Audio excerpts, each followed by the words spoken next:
Olá, bom dia. A paz do Senhor Jesus Cristo, que Deus abençoe a minha, a sua, a nossa vida de uma forma abundante e poderosa. Que nunca nos falte, da parte de Deus, misericórdia e graça. Quero pedir desculpa aos amados irmãos desse canal abençoado, Palavra Ouvida, o Evangelho Sem Fantasia, por essas 2 semanas de ausência. Infelizmente, às vezes, as necessidades da vida, produzidas por diversos fatores, e algumas vezes pela má administração de nossas vidas, nos rouba tempos preciosos, como os tempos que passamos momentos em devocionais, meditações, orações, adorações e estudos da palavra. Mas que a misericórdia e a graça estejam sobre nossas vidas, nos ensinando a administrar o nosso tempo, a viver de forma sábia, para que possamos alcançar um coração sábio, um estilo de vida sobremodo excelente. Nós estamos nesse projeto, infelizmente eu dei um intervalo muito grande, mas vamos indo até onde Deus nos concede graça, sobre revisão de vida. É um projeto para aprender, entender e compreender o termo viver o propósito divino em nossas vidas, ou vivendo os propósitos divinos em nossa vida. É um projeto que nasceu no meu coração, inspirado por Deus, de a gente parar de tempos em tempos e revermos os nossos conceitos, os nossos princípios e os nossos valores ligados à prática religiosa, à prática de fé, ligados a uma vida social, num mundo que anda na contramão divina, porque a Bíblia relata que o mundo jaz no maligno, o mundo está morto no sistema de Satanás. Rever nossos conceitos dessa sociedade, nossos conceitos, nossos princípios e valores a respeito da vida financeira, de ter posses, de ter casa, de ter coisas, os valores que damos às coisas e os valores que damos às pessoas. Quais são nossos princípios que nos dá a administração da nossa vida? O que colocamos? Qual é a ordem que colocamos os valores da vida para praticarmos, para lutarmos e corrermos? Revisão de vida é simplesmente um momento que eu tenho que pensar até onde eu estou certo, até onde eu estou errado, o que eu preciso mudar, o que eu não preciso mudar, o que eu preciso simplesmente só melhorar, E a gente tem aprendido muito sobre o emocional, depressão, ansiedade. Temos aprendido sobre a fraqueza dentro de um contexto sentimental, emocional, ligado às nossas áreas da vida, pensamentos, sentimentos, desejos. Porque tudo isso, nós somos seres compostos de emoções, de sentimentos, de desejos, de pensamentos. Eu vou aqui dar a minha palavra. Eu entendo que nós somos seres emocionais. E tudo que nós façamos, quer diretamente ligado às coisas materiais, ligado a entretenimentos, a lazer, ligado à família, às coisas espirituais, às coisas sentimentais, aos contextos políticos, tudo vai ser fruto de emoções, sentimentos, pensamentos e desejos que vão definir e vão expressar o que nós mais valorizamos ou menos valorizamos. Aonde está o nosso coração? Aonde está realmente o nosso maior tesouro? Se em coisas espirituais, materiais, se em dinheiro, se numa profissão, se numa posse, se num bem comum, enfim. A revisão de vida, ela acontece no mundo de forma coletiva, de forma individual, acontece no âmbito de nações, de reinos, de pequenos grupos sociais, religiosos, políticos. Ela sempre acontece, porque sempre descobrimos que estamos errando. E nós vamos então aperfeiçoando para melhorar. Enfim, falamos tantas coisas, né? Sobre as emoções, sobre os sentimentos. Deixei bem claro, não sou psicólogo, não sou terapeuta, apenas um distinto homem curioso pela necessidade de aprender, de crescer, de se desenvolver, para sair de uma vida estagnada no sofrimento, nas limitações. É um processo duro e complicado. Ainda mais no mundo de justiça que jaz maligno que estamos vivendo. Mas quem está em Cristo, eu tenho uma boa notícia. É possível aquilo que o mundo mostra ser impossível. Esteja em Cristo. E nós vamos falar sobre a decisão. A decisão é um fator primordial. Mas decidir, eu falei muito sobre emoções, sentimentos, sobre conceitos que envolvem a psicologia humana, a psique humana, porque isso vai contribuir muito ou vai atrapalhar muito a questão de decisão. A decisão, ela consiste em 3 sentimentos: confiança. Confiar, eu tenho que confiar. Eu preciso confiar. Confiar num ser supremo, Deus.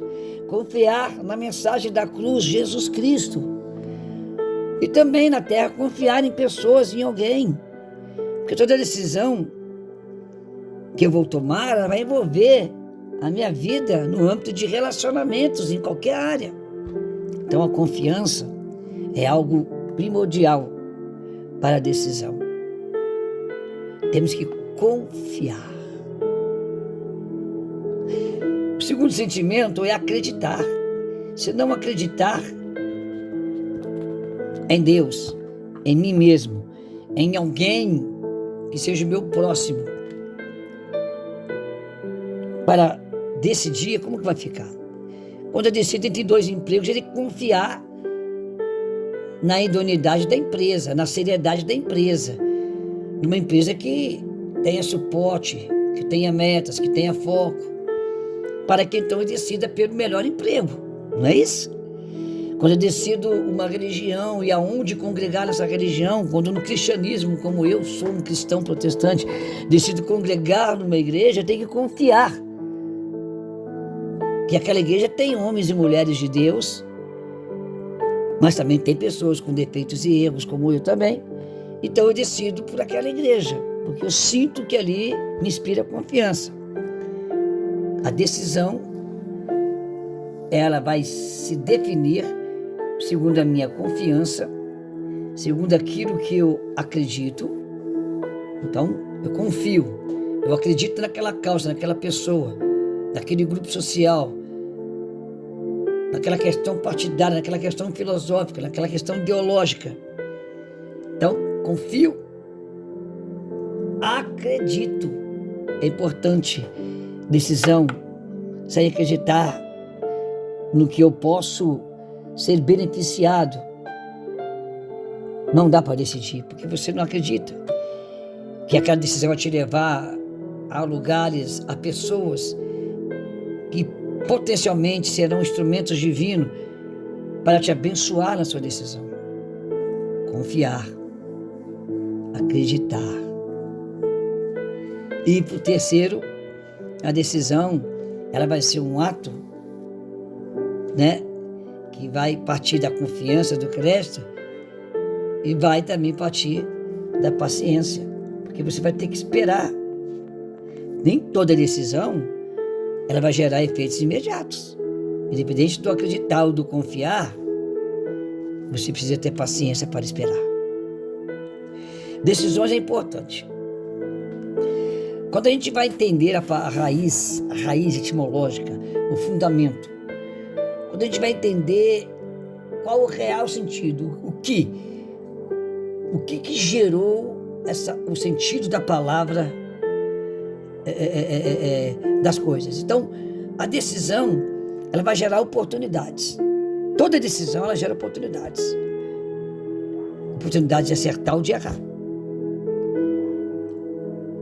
A decisão, ela é muito importante. A partir de 3 sentimentos, confiança, credibilidade e paciência, eu vou ter, então, os ingredientes emocionais para estar firme numa decisão. E a decisão vai gerar oportunidades. E a palavra oportunidade, quando eu estudo a etimologia, a raiz dessa palavra oportunidade, eu vou navegando pelo grego, pelo latim, eu vou entender que essa palavra, ela me conecta a opportunite, a opportunitate, oportunità.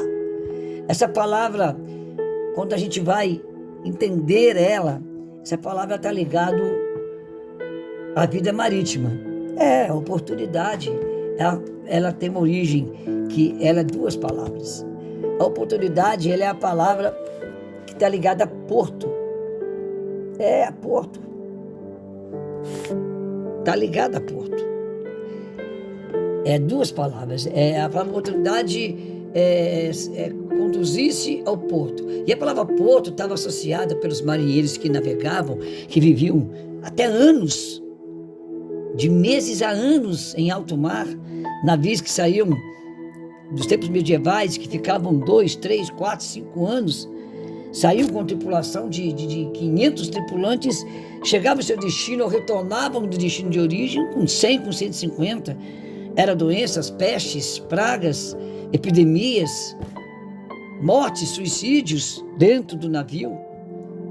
Então a palavra oportunidade, ela estava associada quando, sabe aqueles navios medievais que tem aquele mastro gigante e tem aquele tipo um barrilzinho lá em cima, que ficava um homem olhando o tempo todo, era procurando a oportunidade, procurando um porto seguro, procurando aqui uma terra firme para o navio atracar e ali eles se recomporem das viagens que pareciam infinitamente intermináveis. A palavra oportunidade era o que os marinheiros procuravam. A palavra oportunidade, do latim opportunitas, e essa palavra, ela no latim ela diz ob portum venies, que significa indo em direção a um porto. Significa também indo em direção a um lugar seguro, indo em direção a um lugar de estabilidade. Então a palavra oportunidade, ela tem um significado muito forte. Era o que os marinheiros em longas viagens, com medo de morrerem sem sair daquele navio, sem encontrar terra firme, esperavam por uma oportunitas, pela ob porto venies. Esperavam a oportunidade de ir em direção a um porto, que fosse uma terra firme apenas. Terra à vista! Esse grito significava oportunidade. Quem já viu filme de navios, de viagens naqueles tempos medievais, vai perceber isso. A bússola era um homem que ficava ali em cima olhando. Aleluias. E a decisão, ela vai gerar oportunidades. Por isso que tem que ter todo esse controle emocional. Por isso que depois que nós aprendemos um pouco sobre nós mesmos, quando a gente nos conhecemos melhor, e a melhor forma de nos conhecer melhor é conhecendo Deus. Ninguém se conhece melhor se não conhecer quem nos gerou. Nós somos origem, nós somos DNA divino, essa é a verdade. Quer você creia ou não creia, você me desculpa, amiga e amiga, mas você tem origem divina. E a decisão, ela gera 3 sentimentos: o de confiança, o de credibilidade e paciência. E para me ter esses 3 sentimentos, eu tenho que ter uma estrutura psicológica. Por isso que falamos um pouquinho, muito simples, muito singelo. Eu trouxe aqui um contexto psicológico da vida, mesclando com uma visão enraizada na Bíblia Sagrada, na Palavra de Deus. A gente vai perceber então que a decisão não é tão simples assim. Existem decisões desde você entrar numa bomboniere e escolher um doce ou um tipo de bala, Como decidir mudar de cidade, de casa, mudar de relacionamento, mudar de fé, mudar de... Existem decisões que podem custar uma vida ou centenas de vidas. A decisão dos Estados Unidos na Segunda Guerra Mundial para parar, na época da Segunda Guerra, uma nação disposta a se matar e destruir 90% dos seus inimigos, em jogar a primeira bomba atômica lá no Japão, foi uma decisão que custou vidas e vidas e anos de sofrimento pós aquilo. Os japoneses tinham os kamikazes. A ideia era, eu morro, qual é a possibilidade do kamikaze? Um kamikaze ele morre, mas ele leva 100. Cada kamikaze que levar 100 inimigos, então se nós tiver 10 mil kamikazes, quantos inimigos nós matamos? Os kamikazes eram soldados suicidas. Nos suicidamos por uma causa maior, para destruir o inimigo. Está vendo o que é decisão? E tem decisão simples. Eu já vi gente ficar no Bomboniere 15 minutos para decidir o que vai comprar. Se a gente tem dificuldade em ter decisões pequenas, simples. Cada tipo de decisão ela vai gerar um potencial estado de emoção, por mais bobo que pareça. A decisão é a oportunidade de chegar a um lugar seguro em meio a um mar de instabilidade que não tem terra firme. A decisão vai ser importante. E Jesus, ele diz lá em Mateus capítulo 5, versículo 36 o seguinte: não tenhais medo, tão somente creia. Quando Jesus ia curar, ia operar na vida de alguém um milagre, um sobrenatural. Quando Jesus via pessoas cansadas da dor e do sofrimento, cansadas da injustiça social da época, da injustiça política da época, da injustiça religiosa da época, e ele ia curar, ele ia aliviar aquela pessoa, tirar aquele fardo pesado, aquele jugo sufocante. Ele dizia: não tenha medo, tão somente creia. E Jesus hoje te convida a confiar nele. Ele quer te ensinar, quer me ensinar que através dele, Cristo, o ressurreto Jesus, nós podemos todas as coisas. Em Jesus, nós apenas precisamos acreditar, a credibilidade que eu já falei aqui. E se nós temos essa credibilidade em Cristo, entendendo o poder de Cristo que emana da cruz do Calvário, nós vamos ter o poder de fazer diferente. Vamos ter o poder da confiança, da credibilidade, da paciência, e vamos conseguir construir experiências e decisões novas. Experiências e decisões diferentes, baseada na estabilidade da palavra. A Bíblia é a âncora da estabilidade de navegantes que nesse mar bravio navegaram muito tempo, com medo da situação, sem ver terra firme para dar passos rumo aos seus sonhos. E a confiança, a credibilidade, a paciência, ela vem de Cristo, através da ressurreição da cruz do Calvário, porque ele venceu para que aquilo que era impossível se tornasse impossível. Então, em Cristo é possível fazer um exame diário de nossas vidas, através das experiências que tivemos e as decisões que tomamos. Consertar as decisões erradas. Renovarmos as nossas experiências, esquecendo do que deu errado. Não ficarmos nos vitimizando nos erros de decisões e experiências negativas. E ser capaz de compreender que aquele que crê em Deus e que se aproxima de Jesus, seremos herdeiros daquilo que deu vitória para Cristo. Porque aquele que crê em Cristo pode fazer as coisas que Cristo fez na terra e ainda maiores. Não tenha medo, amado irmão, não tenha medo, amada irmã, não tenha medo, amigo. Eu não quero ter medo, vamos confiar em Jesus. E assim estaremos prontos para prosseguir para a decisão. Cada um de nós sempre teremos a oportunidade de admitir nossas fraquezas. E o que faz você admitir fracassos e fraquezas não são os seus sucessos, mas são o que deu errado, o que doeu, o que machucou. Às vezes Deus permite essa fase de fracassos, de erros, de decisões que geraram coisas ruins, para que você então reflita que as oportunidades elas não acabam enquanto nós formos vivos. Enquanto há fôlego de vida, há oportunidades. Enquanto há fôlego de vida, nós podemos seguir em direção a um porto seguro, a uma terra firme, onde os passos serão tão firmes quanto essa terra firme. Sim, é isso que Deus está falando. A decisão, nós temos que aprender a decidir em Cristo. A Bíblia diz, eu já falei, vou repetir: aquele que confia em seu próprio coração é insensato, aquele que confia em suas próprias emoções e sentimentos é fraco.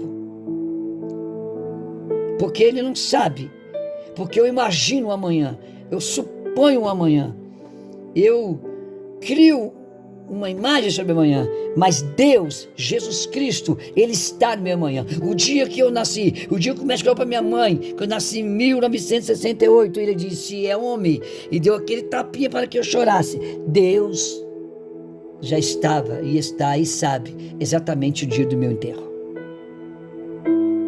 Então, nós vamos perceber a nossa fraqueza, a nossa limitação é nos fracassos. Porque enquanto tivermos sucessos e aplausos, seremos inconsequentes. Acharemos que somos donos da verdade. E não é assim que funciona. É possível fazer diferente. É possível reverter esse quadro de dor e tristeza. É possível. Vamos nos firmar. Vamos nos firmar porque Cristo tem algo grande para nós. Não vamos viver um estado de descontrole emocional que nos leva a uma insanidade, segundo a psicologia. Uma insanidade que não nos deixa consertar, se recompor, se refazer, a levantar-se e a voltar ao ponto de origem e recomeçar uma nova caminhada. O descontrole emocional vai gerar insanidade. Insanidade é o descontrole total dos meus sentimentos, dos meus pensamentos, das minhas decisões, onde eu fico totalmente perdido. Vamos entender que a nossa fragilidade ela é fortalecida em Cristo Jesus. A plenitude de uma mente estruturada e bem informada. Lá no meu canal eu tenho um videozinho que fala sobre isso. Vou até conferir, mas tem sim. Vou até pôr de novo. Sobre o poder da leitura da Bíblia Sagrada sobre a mente humana, comprovada por pesquisas científicas que foram efetuadas pesquisas durante quase 40 anos. E o TCC da formação dessa tese sobre o poder da mente, o poder da leitura da Bíblia Sagrada na mente, é extraordinariamente surpreendente. Então, o poder da estabilidade mental, sentimental, emocional, está na leitura bíblica. A leitura por si só, natural, já é um poder na vida do ser humano. A leitura nos leva ao conhecimento. Toda leitura é importante para o QI, para a psique humana. Mas a leitura bíblica ela tem um poder a mais, extraordinário. A pesquisa começou com o poder da leitura e ela culminou no seu término no poder da leitura bíblica, da leitura espirituosa sobre a mente humana. Então, vamos buscar em Deus as profundas transformações que precisamos em nosso caráter. Porque a decisão ela é o que vai te levar a lugares firmes. Vai te levar ao Oberporton Benens. Vai te levar a um lugar seguro. Vai te ajudar a caminhar em direção a um porto que vai te dar estabilidade. E a Bíblia é a âncora do seu navio, que está há muito tempo em mar bravio, esperando a oportunidade de um porto seguro para a âncora da estabilidade te fixar. Eita glória! É possível, eu vou vencer, você vai vencer. Nós vamos reverter essa história, é possível. Vamos ser plenos. Deus quer que nós tenhamos uma vida. A palavra plenitude, ela tem uma origem na palavra zoe. Zoe ela é um termo que usa para falar da plenitude total, plenitude espiritual, material, física. A palavra zoe, ela abrange a estrutura financeira, profissional, sentimental, familiar, conjugal, estabilidade religiosa, Falava Zoe, falava plenitude completamente completa, que só se consegue através da Bíblia. Não importa a sua religião, mas a Bíblia tem que estar na sua cabeceira de cama. É possível, nós vamos vencer. Para fazer diferente, nós temos que entender isso. E nós vamos ainda continuar, tem mais para falar. As decisões, elas vão me levar a um caminho de consertos, de acertos, de reformulações. As decisões, ela vai me condicionar. Para que servem as decisões? Para que eu faça diferente. Para que serve as decisões? Para que eu vença o pecado da mentira que eu minto contra mim mesmo e depois contra o meu próximo não merece a minha mentira. A decisão me faz vencer o pecado do auto-julgamento. As decisões me faz vencer o pecado da reclamação, porque faz eu agir. Vamos falar sobre isso. Semana que vem tem mais em nome de Jesus. Semana que vem tem mais pela glória do nosso Senhor Jesus Cristo. Revisão de vida, aprendendo e entendendo a como viver os propósitos divinos sobre nossa vida e alcançarmos um caminho sobremodo excelente, vitoriosos no poder de Cristo Jesus. Nós vamos vencer. A oportunidade está aí e ela vai gerar a coragem de decidir. Temos que confiar, temos que acreditar e ter paciência. Vai mudar. Eu acredito, está mudando. Eu acredito, já mudou. Eu profetizo pela fé. Em nome de Jesus Cristo, que Deus acompanhe a sua vida, as suas decisões, os seus sonhos. Que Deus resplandeça sobre você, sobre a sua casa, sobre a sua vida espiritual, financeira, emocional, sentimental, familiar, sobre a sua vida na sociedade. Resplandeça sobre ti a glória da cruz do Calvário, do poder do sangue e do nome de Jesus Cristo. Eita, Deus grandão. Ô glória! Não podemos perder a oportunidade. E para terminar e dizer amém, para não perder a oportunidade, temos que estar em estado de vigilância. Sempre no navio tinha um homem lá em cima no mastro, dentro daquele barril, esperando a oportunidade para vencer.